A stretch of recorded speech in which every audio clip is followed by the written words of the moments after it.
متحدہ قومی موومنٹ کے قائد الطاف حسین نے کہا ہے کہ ملک کے تمام مقتدر ادارے اپنے اپنے دائرے میں رہتے ہوئے کام کریں، اسی میں ان کا تقدس اور ملک کی فلاح و بہبود ہے۔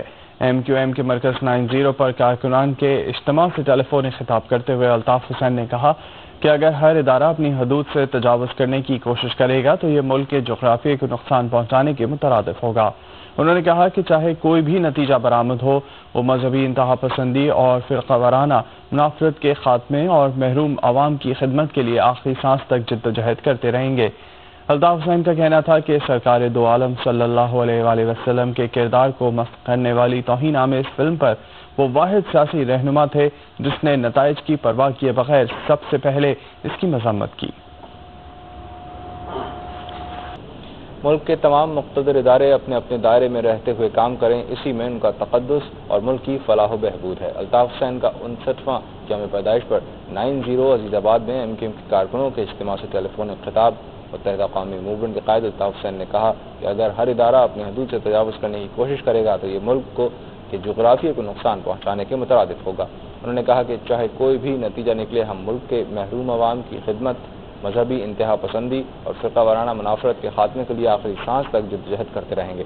ہم ملک میں اقتدار کی سیاست نہیں بلکہ معاشرے کو تبدیل کر کے ملک میں سچا جمہوری، لبرل، پروگریسو اور ایک دوسرے کو برداشت کرنے والا پرامن انقلاب لانا چاہتے ہیں۔ الطاف حسین نے کہا کہ سرکار دو عالم رسول اللہ صلی اللہ علیہ وسلم کے کردار کو مسخ کرنے والی توہین آمیز فلم پر نتائج کی پرواہ کیے بغیر سب سے پہلے اس کی مذمت کی۔ MQM کے قائد الطاف حسین نے کہا ہے کہ اگر ہر ادارہ اپنی حدود سے تجاوز کرنے کی کوشش کرے گا تو یہ ملک کے جغرافیے کو نقصان پہنچانے کے مترادف ہوگا۔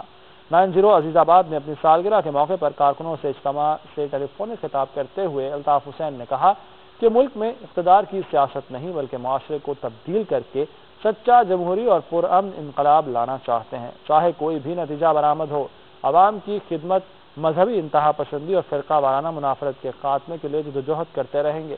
انہوں نے ارباب اقتدار اور اختیار سے مطالبہ کیا کہ گلگت بلتستان، ہزاروال اور جنوبی پنجاب سمیت ملک بھر کے عوام کو ان کے حقوق دیے جائیں۔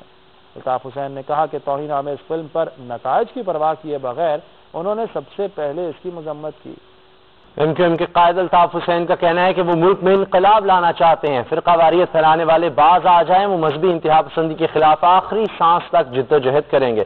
الطاف حسین نے اپنے 59ویں یوم پیدائش پر 90 میں کارکنوں سے ٹیلی فونک خطاب کیا۔ ان کا کہنا تھا کہ وہ اقتدار کی سیاست نہیں کر رہے بلکہ ملک میں سچی جمہوریت اور ایک دوسرے کو برداشت کرنے والا پرامن انقلاب لانا چاہتے ہیں۔ الطاف حسین کا کہنا تھا کہ ملک کے محروم عوام کی خدمت، مذہبی انتہا پسندی اور فرقہ وارانہ منافرت کے خاتمے کے لیے آخری سانس تک جدوجہد کرتے رہیں گے اور اس کے لیے کسی قربانی سے پیچھے نہیں ہٹیں گے۔ MQM کے قائد الطاف حسین کا کہنا تھا کہ انہوں نے سب سے پہلے توہین آمیز اس فلم کی مذمت کی۔ ملک بھر کے عوام کو بلا تفریق اتحاد بین المسلمین اور اتحاد بین المذاہب کے لیے مل کر کوشش کرنی چاہیے، اسی میں ملک کی بقا و سلامتی ہے۔ متحدہ قومی موومنٹ کے قائد الطاف حسین نے کہا کہ تمام مقتدر ادارے اپنے اپنے دائرے میں رہتے ہوئے کام کریں، وہ مذہبی انتہا پسندی اور فرقہ وارانہ منافرت کے خاتمے کے لیے آخری سانس تک جدوجہد کرتے رہیں گے۔ کراچی میں اپنی رہائش گاہ 90 میں MQM کے کارکنان کے بڑے اجتماع سے ٹیلی فونک خطاب کرتے ہوئے الطاف حسین نے کہا کہ تمام ادارے اپنے اپنے دائرے میں رہتے ہوئے کام کریں، اسی میں ان کا تقدس اور ملک کی فلاح و بہبود ہے۔ اور انہوں نے ایک مرتبہ پھر باشکاف الفاظ میں کہا کہ چاہے کوئی بھی نتیجہ برآمد ہو، وہ مذہبی انتہا پسندی اور فرقہ وارانہ منافرت کے خاتمے کے لیے آخری سانس تک جدوجہد کرتے رہیں گے۔ انہوں نے مزید کہا کہ ملک میں خواتین پر تضاد پر پھینکنے کی مذمت کرتے ہیں۔ اجتماع میں شریک کارکنان نے الطاف حسین کی صحت اور درازی عمر کی دعا کی۔ اس موقع پر MQM رابطہ کمیٹی کے ارکان بھی موجود تھے۔